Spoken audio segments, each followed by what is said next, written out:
is awesome and well. Our camera's struggling to focus today, so I'll try not to move around too much. But good morning, welcome to another Wealth Coffee Chat. While everyone's jumping on, I'll do the quick intros. For those who are joining for the first time, welcome. Jason Whitten is my name. For those who are coming back, like James, good morning, James, and a number of others who usually jump on each morning. Welcome to you guys. Welcome back. Morning, Sharon. Mama Sharon. Good morning. Welcome. And for the newbies, like I said before, Jason Whitten's my name.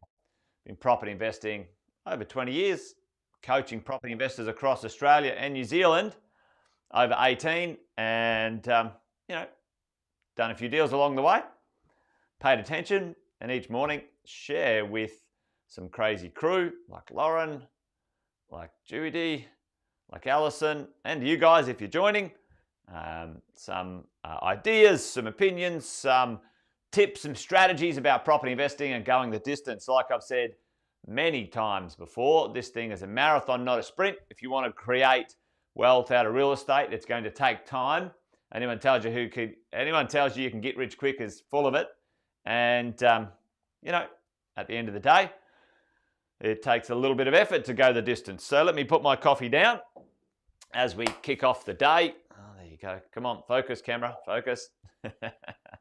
Let's see. Let's hope it keeps up. Oh, we've got Kevin dialing in from Florida. Hey, mate. Great to have you here. Thanks for dropping by. Good morning from Katarina from Melbourne. That's awesome. James dropping by as well. And Lexi, great to see you. Fantastic. So thanks for joining us this morning, gang. I want to talk to you guys about something that might be a little bit technical, but hopefully I can communicate this well, why I believe property is still extremely undervalued. And Sam and I, for many years, have talked about this concept of yield compression. The difference between the rent and the cost of real estate, and how the net yield or the gross yield, depending on which way you look at it, of a property. And now yield is basically a percentage expression of the income you're getting from your property, from the rent before or after expenses. But this thing, what happens, there's a gap, and then because of some forces, the yield compresses. So let me get into it. I'm going to draw some stuff on the board today and talk about what's going on. But I'm going to use this chart. I don't know if you guys saw that the other day. Let me get in closer here. This is from Dr. Andrew Wilson. There we go. That's a good one. Put my little head out there. So you guys can see what's going on right now. And if you see since 2004, you can see that little part there, 2004, the chart, the average gross yield, and this is for units at this point. We could do houses, we could do units, but I'm just going to do units. The average gross yield, pretty well around that 4 to 5% difference, And you can see that, right now, 5%, 5.5% in Brisbane, 3.4% in Sydney, the gross yield. So I'm going to talk about that, but what's going to be interesting is at the bottom there, it says 0.03%. We're going to talk about what that means today. So I'm going to try and copy that chart as we go, and let's just have a look at this. 2004 over to 2020 over here, or 2021, and we're looking at the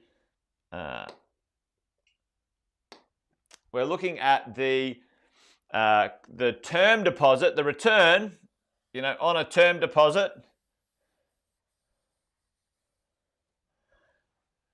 Now, that in percentages, you can just have a look at this as 8%, and that's 0. Now, this is if you put cash in a bank right now and get a term deposit, the return on a term deposit used to be pretty good. You used to be able to get 7, 8% cash in the bank, money from cash invested, not even invested, sitting in the bank. It used to be a good return. And for the last at least 10 years, 2009, the return on cash, I say it all the time, cash is trash. The return on cash has diminished when it comes to the institutions or the lenders or the banks or the term deposits, what would be called a defensive or a safe asset, a safe place to put your money, has really gone down to 2/5 of nothing. I think it's 0.3%, okay? Which is absolute rubbish. Rubbish, gang. Now, what has happened though, if we have a look at, let's look at properties, okay?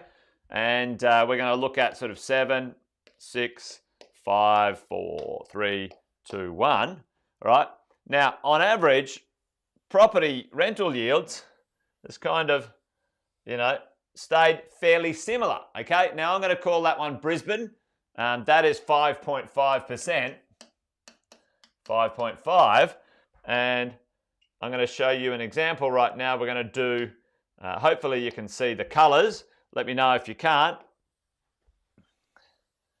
And it's kind of like Sydney at 3.5%. So Brisbane is the black. Okay, this is Sid. And then this is Brisbane. Okay. All right. Now, we're going to get to the pointy end of the conversation here in a second. So what has happened over the last 10 years, for all of us, anyone who's got money in a bank account, the return on that money has devalued significantly, okay? Down to nothing. And at the moment, if you look at the marketplace, and we're saying, all right, what are the interest rates going around for someone when they're buying a property right now? Okay, if you look at the average interest rate, it's at about 3.5% as well, okay? And if you looked at this chart where the interest rates were, you would see something like this as well. So interest rates have tracked along on a similar trajectory. Now, we've got all the pieces of the puzzle here right now. I'm going to show you what I mean by the compression of the yield and why I believe there is still value, there's capital growth, there's future value in property right now. We're going to continue to see a run on this marketplace for a little while. Now, few questions to ask ourselves. If you've got cash right now, all right, number one, where would you put it? Where would be a defensive asset? Where would you prefer that money to be if you're got your cash in the bank and you're getting less than 1% return on your money, right? Because now inflation is maybe 1 to 1.5%. Your cash is devaluing, right? Your cash is devaluing sitting in the bank. More money than ever, listen to me, more money than ever will be looking for a home, looking for a defensive, looking for a place to land. And that's one reason why I believe we've got a lot more to go. COVID is settling down. Cash, retirees, wealth, money needs a place to be, and it's going to hunt around, and it is going to look for returns that are pretty good. Where have you got some of your major capital? Most of us have got major capital in housing, in property. Why? Look, safe as houses, safe as bricks and mortar. I can touch it, I can feel it, okay? So that is number one reason why I believe money will be looking for a home. It is earning less than 1% now. Imagine you took your cash and you had $2 or $3 or $5 million and you went and bought, let's just do this, all right? Let's do on 1%, do 5 million. All right, 1% of 5 million. 1% of 5 million is 50K, gang. All right, 1%, that's 1%. Now, if you took your 5 million and now you times that by 5, that's 250K. Do you guys see the difference here for that person's cash? Okay, now you'd have to net that out. There's still some costs, maybe some rates and insurance and whatever, but the net difference is massive right now. Everyone following along? Now, what? I'm gonna rub that one out for a second. What we're still going to see, what's going to happen into the marketplace, is that the interest rates are low and the rents are high. And the only way that the property prices slow down in marketplaces like this is when the costs and the rents compress together, okay? So if you look at Sydney, okay, now Sydney, the yield, rental yield 3.5%, cost of interest 3.5%. That's an indicator for me why I wouldn't be buying in Sydney right now, because the rental yield is too low, okay? And there's not enough gap between its costs and its return, and the sustainability on wages, somebody's ability to earn enough money to keep that property will start to struggle, okay, gang? This is what happened last time, okay? Now, interest rates aren't going to go up for a while, but what will go up in Sydney, what will continue to go up because Sydney does that, is the capital growth, okay? So when the values go up, but the rents stay the same, the rental yield goes down, okay? So what will happen the rental yield as a percentage goes down, 3.5. So you will see in Sydney, and it's coming, gang, you'll see the average rents, the gross rents, go to 3%, and I believe you'll see people who own properties in Sydney paying negative cash flow, negatively geared properties, because they're believing in the growth story. And this is the danger zone right now. That yield is compressing and the net yield is going to start to actually cost you out of your pocket, okay? So there are other places, other markets in Australia that have got much better yields than Sydney. One of those is Brisbane. Other places like Melbourne, Adelaide, Perth, Canberra are going to have a lot more ability for this yield, 5.5%.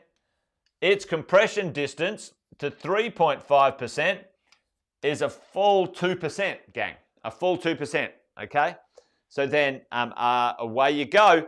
That yield compression has a long way to go, okay? So the percentage in here, and I'm getting really technical here, so I hope I'm not losing you. The percentage, the distance between there and there, is around about, call it 35%. 35%. So, technically, this market, if the capital growth, the property values went up and interest rates stayed the same, technically, these markets, the ones that have got better rental yields, have got anywhere between 25 and 35% of growth on the value. If the rents stay the same, if the rents go up, maybe it'll go even more. If the rents stay the same, for future value, for future growth, yield compression. Now, there was a lot of scribbling on there today.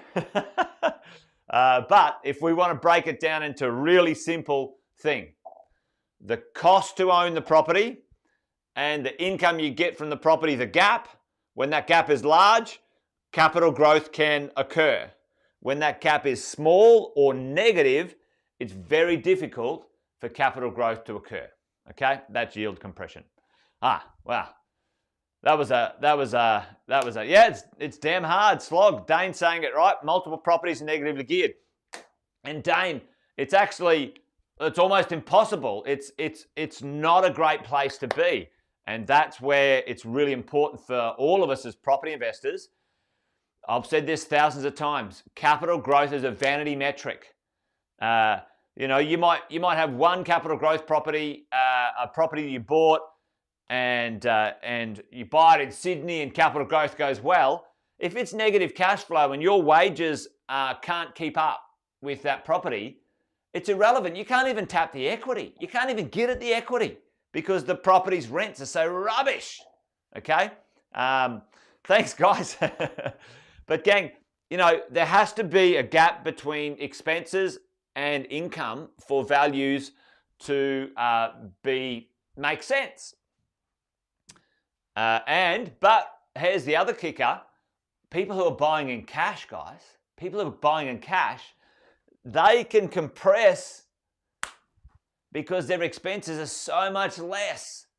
And you've got to be careful of those people. That those people in the market end up pushing the market in a fake way because they're buying in cash, and they don't have to analyze the property the same as you and I. Okay, so hopefully that makes sense. So, gang, yep, totally. Alison needs the growth from her investment property to cycle to the next one, and what Alison also knows is that she needs to tap that growth and the only way she can tap that growth is from the ability to service the next amount of capital, redraw, and so on. And so if Alison had that maybe in a place like Sydney and she struggled to buy a property in Sydney, the rents didn't go up but the values went up, it might be difficult for her to get that equity out even though it's there. Okay, so this is the kind of the little weird thing about real estate. You always got to keep on your toes in that sort of space, all right, as you go. And Marnie hopefully is still listening. Should I sell? No, don't sell. For me, it's a never sell. A never sell. That's the best way to roll. Marnie, there are a few exceptions. There are a few exceptions in that thing, and it's 9 times out of 10, 99% of the time, a personal thing where you're either stuck. There's no way you can go forward unless you do. The property's rubbish and it's just eating you alive, or the property's never going to go up in value or never going to get you what you need, so you might need to rearrange. But you don't sell to get out of the market and stay out. You might rearrange. But good question, Marty. I would say keep the property that you have and get the equity out and use it going forward. Now you'd need to buy in an area that's got a better rental yield. If your property, let's say in Sydney, has got great equity, but it doesn't have great cash flow or net cash flow in comparison. Okay, there you go. All right, gang. Well, listen, a bit of a longer one today. Yield compression. Where's the gap? How far can it compress? How far can the market put up with that compression? And that will show you where the value will lie. And people will buy that value, okay? That's why I believe there's still quite a lot of good value in the future markets that we still have access to, gang. Anyway, that's it. Coffee and a chat, done and dusted. Hopefully you are all well and awesome. So join me tomorrow for another coffee and a chat around about the same time. And have an awesome rest of your day. All right, gang. Oh, for those who are listening on the podcast, so this Wealth Coffee Chats go to a podcast. We get them up as a podcast literally by the middle of the day. They're on Spotify and iTunes. And for those who are listening on the podcast, I did a lot of scribbling on the board today. So track us down in YouTube, our YouTube channel, Positive Real Estate TV. and the video is always there. And for all of you guys listening in, maybe subscribe to the YouTube channel as well, because it's sometimes hard to find this in the Facebook stream of videos. YouTube's an easy way to do that. Positive Real Estate TV. There you go. All right, Kate. Awesome. Thank you. Adios. Great to see all of you guys. Thanks for dialing in. Great questions. Thanks for your support. And yeah, chat soon. Stay well. Bye-bye.